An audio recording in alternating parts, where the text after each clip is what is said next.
Bonsoir tout le monde, mon nom est Raphaël et on va parler de Big Brother Célébrité saison 2.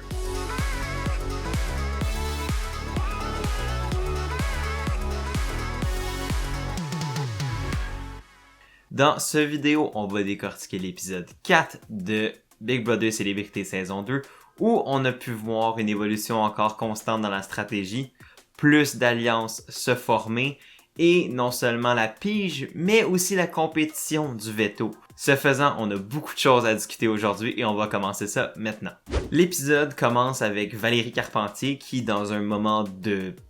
je sais pas qu'est-ce qui l'a motivé à faire ça, a décidé de se faire un mono-sourcil sur les sourcils pour imiter un peu Hugo qui disait que ça lui arrivait. Je comprends pas c'est quoi le but, c'était comique, je sais pas, il y avait de quoi de juste drôle dans ça.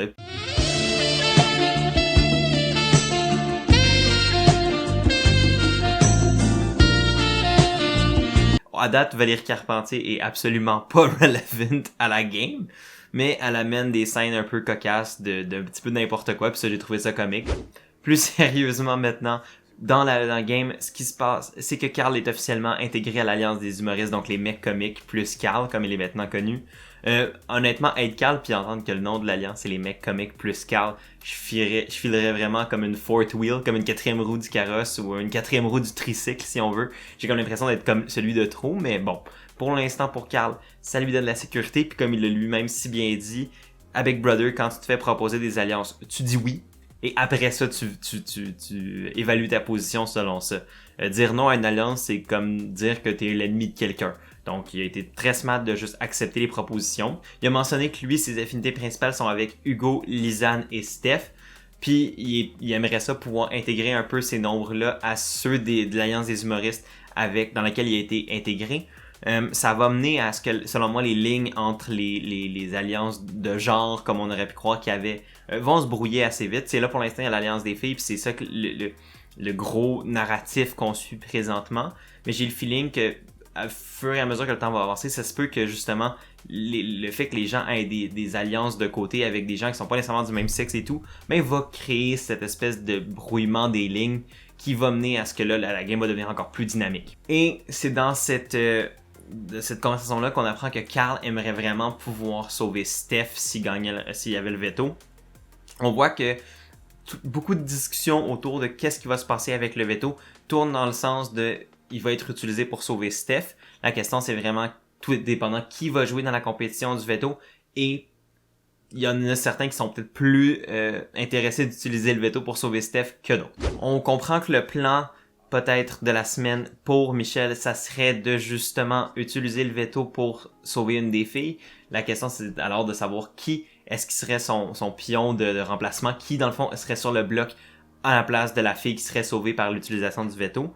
Les noms qu'on entend surtout à date, c'est Seb et Hugo. Seb parce que c'est un peu le mouton noir qui est pas vraiment associé avec aucun grosse alliance, aucun gros nombre. Et Hugo parce que, c'est un gros joueur physique, c'est un Olympien. Fait que dans les épreuves, il va clairement être une menace à chaque semaine et à chaque épreuve dans laquelle il va participer. Donc, Michel utilisait potentiellement cette opportunité-là pour pouvoir backdoor un dude et qui est probablement Hugo.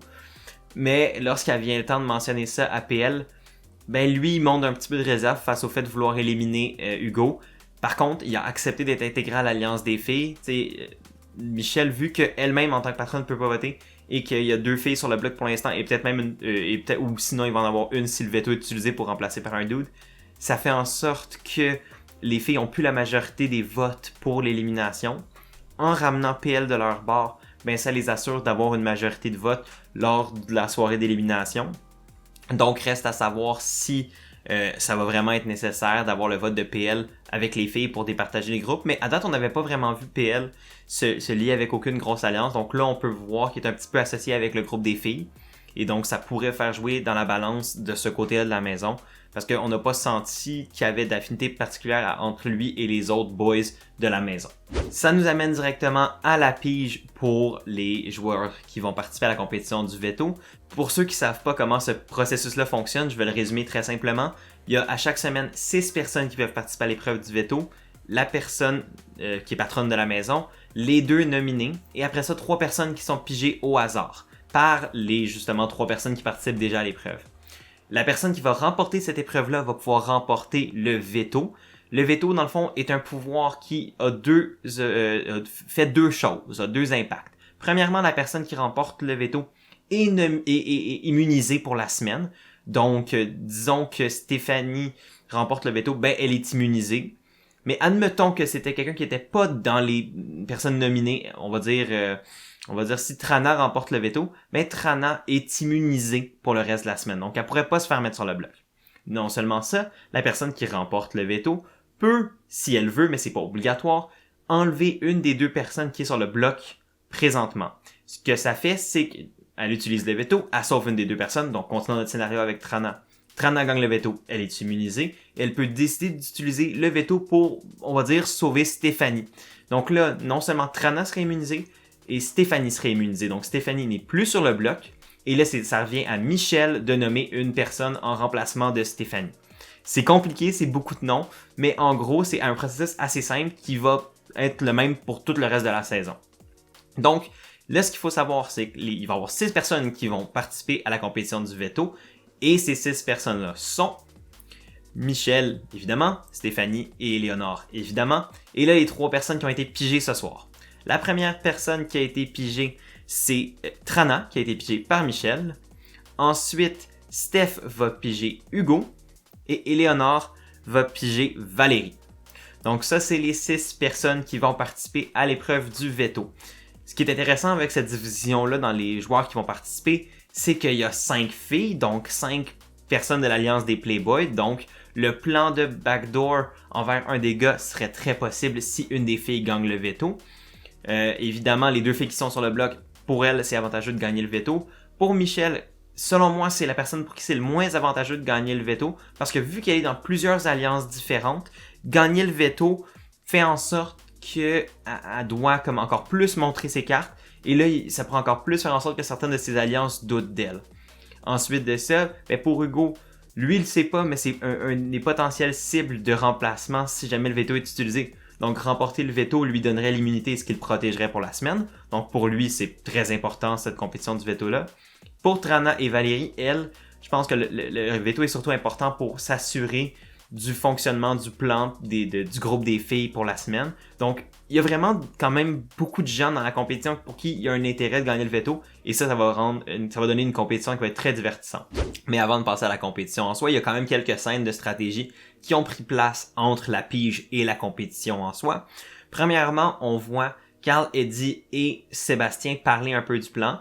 Et là, on voit que Sébastien, lui, il se dit, OK, ben là, s'il y a le plan des filles puis qu'ils veulent nominer des boys cette semaine en remplacement, ben il faudrait vraiment que ça soit des boys qui remportent le veto pour que le veto soit pas utilisé. Là, on se rend compte que Eddie et Carl disent ça aussi à Seb, disent qu'il a raison de penser ça, puis qu'il faut protéger les boys. J'ai des doutes, je pense qu'ils sont plus au courant que ce qu'ils laissent à croire à Sébastien, notamment parce que c'est potentiellement une des cibles d'un backdoor. Donc là, j'ai l'impression qu'il faut pas nécessairement tout croire ce que le montage nous dit. Comme là, on voit Eddie et Carl dire à Sébastien que il faut absolument qu'un dude gagne. Je sais pas à quel point c'est vrai et à quel point il pense. Fait qu'il faut quand même être conscient, nous, en tant que spectateurs, que tout ce qu'on voit n'est pas nécessairement à 100% la vraie opinion des gens, puis que ça peut être une opinion qui emprunte le temps de certaines discussions avec certaines personnes.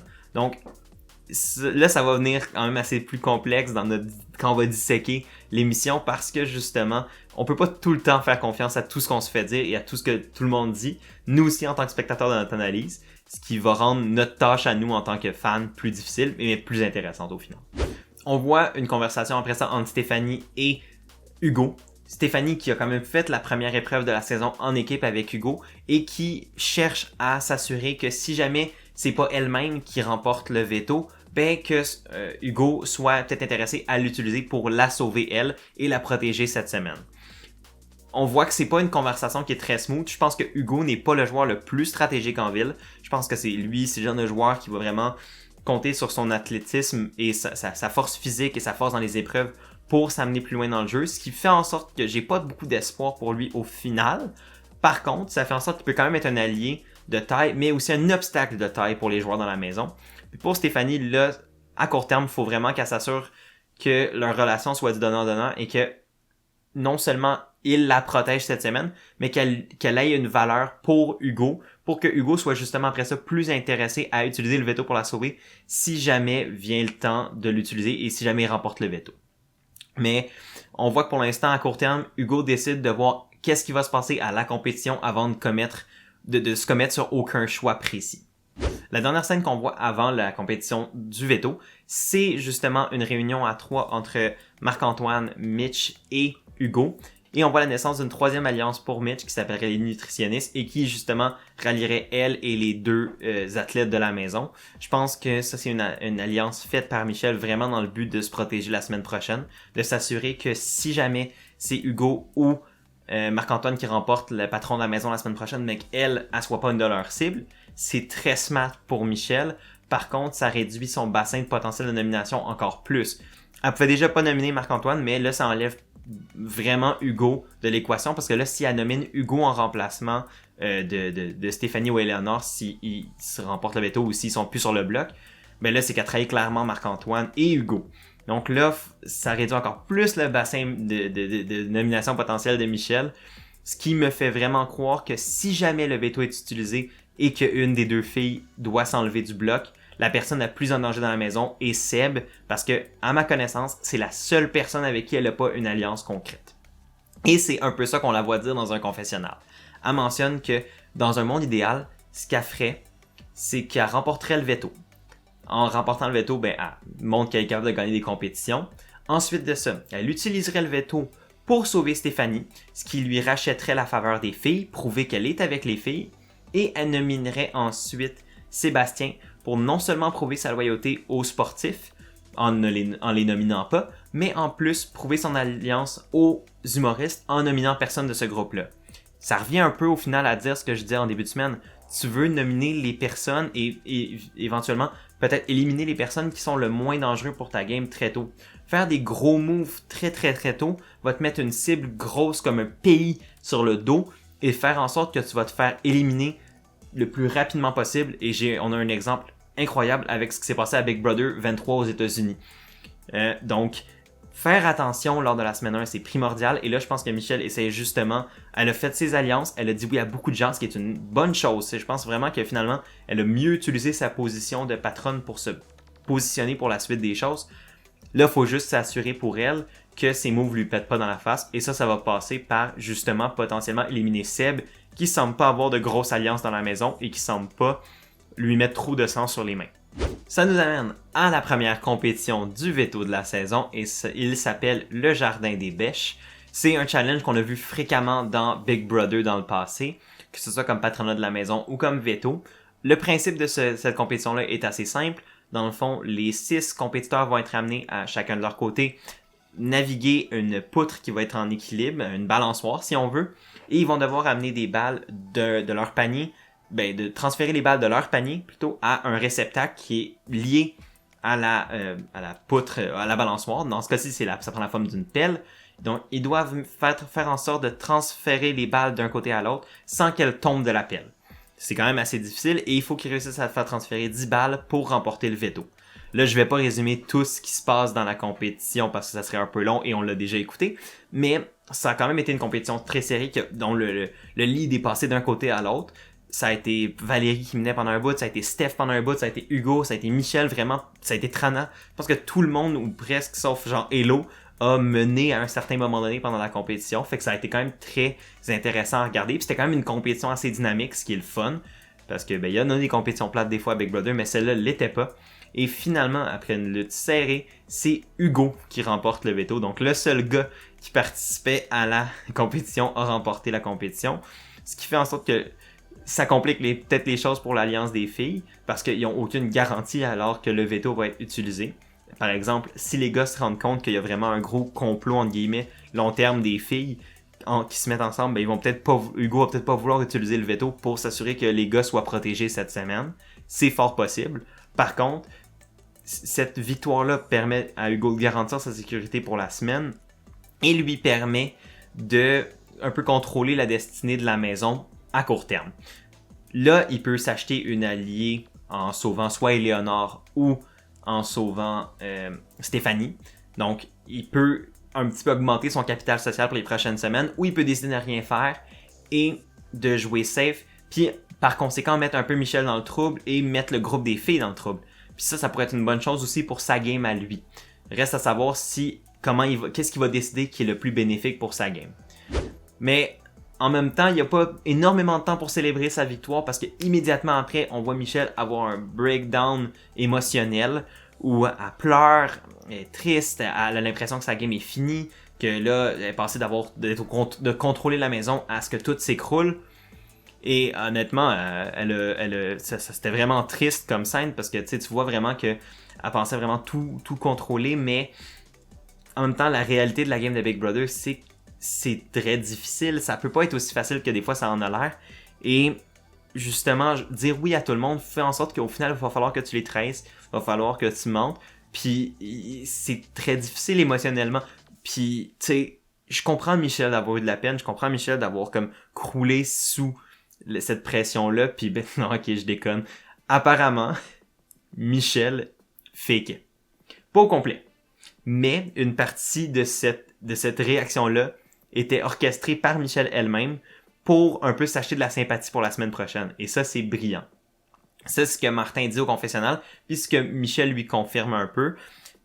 Apparemment, Michel est capable de pleurer sur commande, ce qu'elle a mis à bon escient dans cette situation-là. Je pense que réellement, le surplus d'émotions qu'elle a vécu était là, et elle le dit elle-même. Par contre, je pense qu'elle en a mis plus que le client demande un peu, juste pour s'assurer que, ben, en effet, elle a pas l'air d'une grosse joueuse méchante qui contrôle pis qui est trop stratège. Elle l'est. Mais elle a aussi un côté sensible, un côté qui, elle démontre cette image-là d'un côté qu'elle est pas aussi parfaite qu'elle laisse paraître, elle est pas aussi bonne dans le jeu qu'elle laisse paraître, puis il y a le côté humain qui reprend surface et qui revient rajouter une couche de complexité à la game de Michel. J'ai trouvé ça brillant. Si c'est absolument vrai puis qu'elle a vraiment joué la comédie pour justement s'acheter de la sympathie, c'est brillant. Puis ça fait que déjà là, Michel s'installe comme une compétitrice vraiment le fun à voir et on est encore juste à la semaine 1, je tiens à le répéter. Et là, ça, c'est quelque chose que Martin a reconnu parce que Martin est ami avec Michel, ils se connaissent. Il l'a déjà vu un peu pleurer sur commande. Donc là, ça solidifie un peu le lien entre Martin et Michel, le fait qu'ils soient au courant de ça. Et c'est un peu dans ce moment-là où ils comparent leurs cartes de jeu que Michel confirme que le plan à Martin pour la semaine, c'est de backdoor Sébastien. Là, idéalement, elle va essayer de convaincre Hugo d'utiliser le veto pour sauver une des deux filles, idéalement Steph, mais c'est pas encore garanti, pour ensuite mettre Sébastien sur le bloc et finalement finir la semaine avec le moins de sang sur les mains possible. Donc, au moment où on se parle, c'est là où on en est ce niveau stratégie. Michel est encore en contrôle de sa game, malgré que ce soit Hugo qui ait remporté le veto. On n'a pas encore officiellement de confirmation sur ce que Hugo va faire avec son veto, mais je pense sincèrement qu'il y a des chances que Stéphanie sorte de cette semaine-là saine et sauve. Je peux me tromper, mais honnêtement, pour Stéphanie, qui est quand même mon winner pick pour la saison, il y a des chances qu'elle puisse sortir de la semaine 1 parce que Hugo a quand même certains intérêts à la sauver. Puis je pense honnêtement que Stéphanie serait capable de lui rendre la faveur si elle lui sauvait la vie.